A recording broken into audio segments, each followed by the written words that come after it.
West Ham sit in the 5th position in the Premier League right now and are due to face Kidderminster Harriers in the FA Cup. Now that for me is what the FA Cup is all about. Currently in the knockout stages of European football, going really, really well. Now having Pearce in the studio means we have to talk all things West Ham. Pearce, first question, Jarrod Bowen performances. Now I'm going to ask you a question, you need to be brutally honest with me. Has his level of performance surprised you slightly? A consistent level of performance? Strangely enough, no, because I still think there's a lot more to come from him. I really do. I think he's got great energy. He's got an eye for a goal, can finish with both feet, and he just needs... I just think, and that's the beauty of Jarrod, is, you know, sometimes you look at players, they look the complete article. Yeah. I think with him, and we've got various players in our ranks that I think have got more to come. I think Declan's got more to come as a player. I think Jarrod has, and that can only bode well for them as individuals. What have we done to kind of help Jarrod's game? Because I know when I was kind of starting out, I used to watch videos of Ian Wright religiously all the time.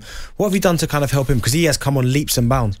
Yeah, I just think the environment that we work in is a very professional environment. I think he gets a lot of feedback from the coaches in regard to that. A lot of good finishing drills from the manager and Paul Nevin, I've got to say, that help his game, and Alan Irvine certainly helped him when Irv was hands-on at the club. And the comparisons between him and probably we've looked at sort of probably Mo Salah, the way Mo Salah finishes, you know, where he stands a defender up and stops him and then goes again, or uses the defender. You'll know as a striker, you use the defender to curl the ball round, you know, into that far corner.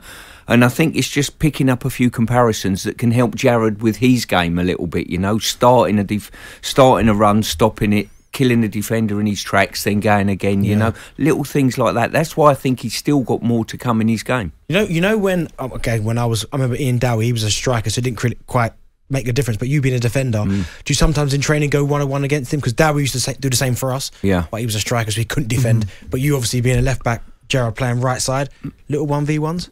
Benty, you're thinking of a man 30 years ago. Now I'm like Ali. We're pipe and slippers coaches. You know what I mean? No chance. Sometimes you put the kids up there, but quite often you can just do little drills with just putting mannequins there and just say, look, you know, attack the mannequin, stop, then go again, or use the mannequin to curl it round, looking for that far corner. Good thing with him, he's got two really good feet, and I mean, the last goal he scored was with his head, and he's got a really good leap on him as well. So all round, he can score with his head or both feet, which is, you know, the sign of a decent striker. And he's played up front for us as well, which has been a real bonus for us as a team. Pierce, here's one for you. I've got to say, I make no apology for it. I love Declan, man. I think I love him on the part, I love him off the part. He just looks a great boy to have around.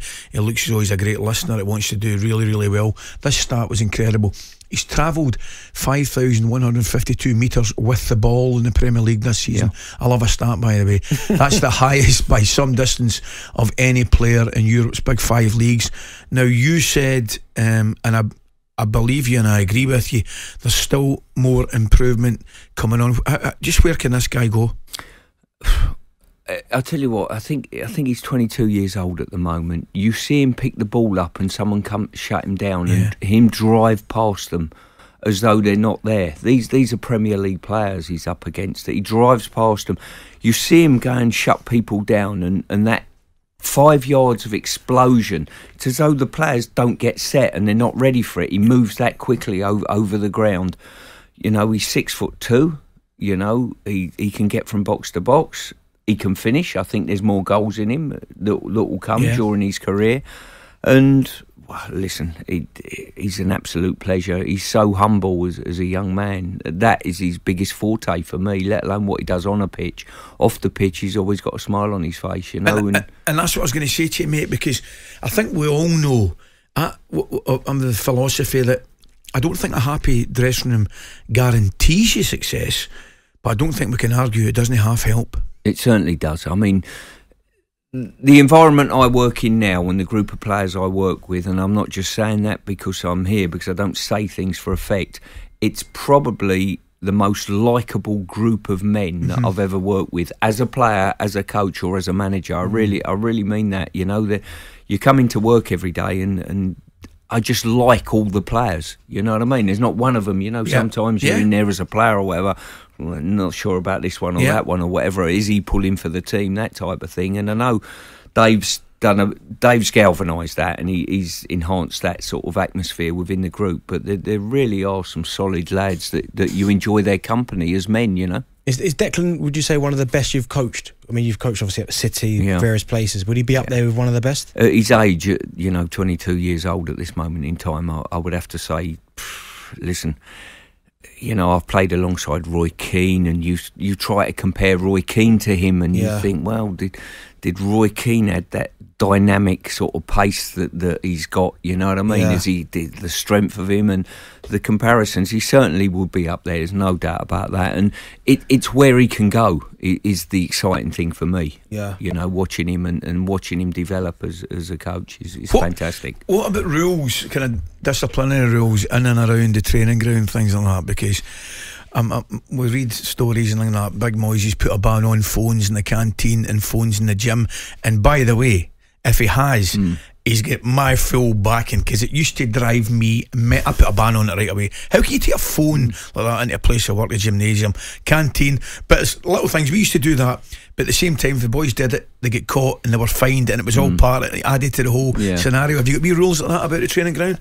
In all honesty, it's just common sense. I don't see Dave has a structure that he's beating the whip all the time with the players. They just adhere to what's going on, and a little bit of common sense. A lot of these players have got their own physical stuff on the apps of their phones as well. So So I don't really see too many rules at West Ham, but everyone adheres to it. If you're late or you step out of line, Dave's going to have you. That's that threat is out there. But just common sense, really.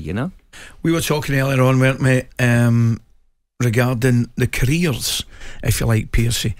I mean, the reason I'm asking this, obviously, with 6 days left in the transfer window, like, so again, and I'll mention it, Jesse Lingard, somebody like Dele Alli, and I'm a bit old school to yourself. Normally I would say, no, you got to stay, roll the sleeves up, fight for your place in the team. However, I think Benty agrees, for these two players, I think these next 6 days are vital, because I just believe they've got to go and get playing. And we saw the success that Lingard did have at West Ham. I thought it was a great move for both parties. Is that something we could potentially see again? Well, there's no doubt that I think out there at this moment in time that Jesse is a commodity that isn't playing for his football club, that will be of a benefit to a lot of clubs in the Premier League. That would be my personal opinion. Ours is certainly one of them. There's no doubt. Everyone's aware that we tried to get Jesse back again last summer. And that will continue probably in this window as well. But that's down to Jesse. Jesse's got 6 months of his contract left. He'll decide, and Manchester United, more importantly, will decide what his future is for the next 6 months. I always feel as though it's a real shame when a player of that talent is probably not playing regularly. Absolutely. And especially his contribution. He come and joined us, and he had a wonderful 6 months and got himself back in the England fold as well. So it's helped Gareth as well. So, listen, I'll be delighted if he goes and plays, wherever he goes and plays. If he turns up at West Ham over the next 3 or 4 days, it'll be utopia. If he goes and plays anywhere else in the Premier League, I'll be still pleased to see him back playing again. Playing first team football. Do you think, sorry Ali, it's because you look at West Ham where they are in the table, Man United, there's that 4th spot, both fighting for it. Do you think maybe that's why Man United have got reservations about, because he was brilliant for you, Jesse, and I'd love to see him to go back to West Ham.